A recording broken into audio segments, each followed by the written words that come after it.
Sahabat Kompas.com, saat ini kondisi Ukraina tengah mencekam setelah Presiden Rusia Vladimir Putin memerintahkan pasukannya untuk menyerbu negara tetangganya pada Kamis 24 Februari 2022. Ukraina berharap negara-negara Uni Eropa dan Pakta Pertahanan Atlantik Utara atau NATO bersedia membantu mereka menghadapi Rusia. Namun, Presiden Ukraina Volodymyr Zelensky mengatakan saat ini merasa negaranya ditinggalkan seorang diri untuk menghadapi Rusia. Indonesia yang saat ini menjadi ketua forum G20 diminta untuk mengambil sikap atas konflik itu. Sejumlah kalangan berharap Indonesia berperan aktif untuk segera meredam konflik melalui forum itu supaya tidak meluas dan berdampak terhadap negara lain. Di masa lalu, Indonesia dan Ukraina saling tolong ketika satu sama lain berada dalam kondisi kesulitan. Contohnya pada 2014 silam saat terjadi peperangan antara angkatan bersenjata Ukraina dan kelompok separatis di timur Ukraina. Kala itu dilaporkan lebih dari 6.000 orang tewas dan 11.000 warga Ukraina cedera. Sejumlah elemen di Indonesia lantas mengirimkan bantuan kemanusiaan untuk warga Ukraina.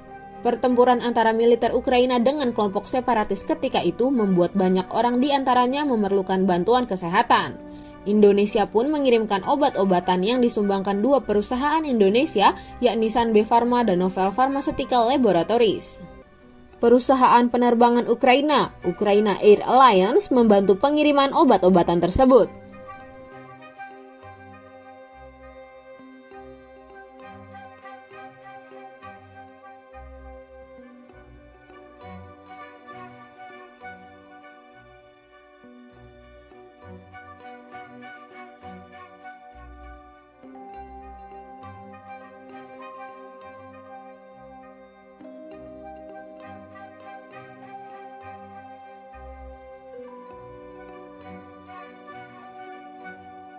Indonesia dan Ukraina memiliki sejarah saling mendukung selama masa-masa sulit. Pada 17 Januari 1946, delegasi Ukraina di Perserikatan Bangsa-Bangsa atau PBB mengangkat tentang aksi militer Inggris dan Jepang yang terlibat dalam operasi militer melawan rakyat Indonesia. Saat itu, perwakilan Ukraina menyatakan Dewan Keamanan PBB harus menyelidiki aksi militer terhadap Indonesia yang sudah menyatakan proklamasi kemerdekaan berdasarkan pasal 34 Piagam PBB. Pernyataan delegasi Ukraina saat itu juga mengejutkan Perdana Menteri Indonesia Sultan Syahrir. Syahrir mengatakan tidak menyangka Ukraina akan menyampaikan persoalan itu di DKPBB. Persoalan yang diangkat oleh Ukraina ini memberi gambaran kepada para anggota DKPBB kalau ada sebuah negara yang baru merdeka dengan nama Republik Indonesia dan mempunyai pemerintahan.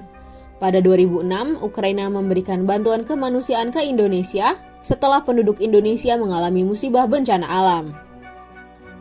Terkait agresi eksternal pada 2014 yang terjadi di Ukraina, Indonesia menjadi negara pertama di Asia Tenggara yang menyuarakan dukungan bagi kedaulatan dan integritas wilayah negara Ukraina.